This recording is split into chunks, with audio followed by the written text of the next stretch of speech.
Saudi আরব থেকে আসা mystery বক্সটি আমরা আনবক্স করব।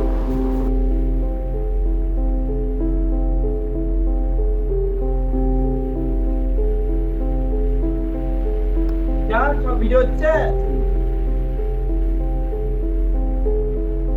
মিস্ট্রি বক্সে কি আছে দেখার জন্য ভিডিওর সাথে থাকুন। মিস্ট্রি বক্সটির ওজন কিন্তু অনেক, আর এসেছে সৌদি আরব থেকে।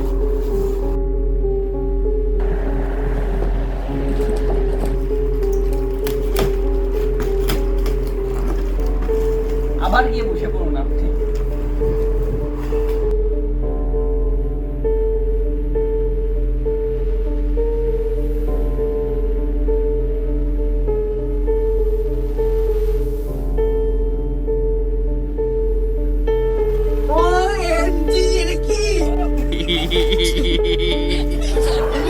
Ay, ay, ay, ay, ay, ay, ay, ay, ay, ay, ay,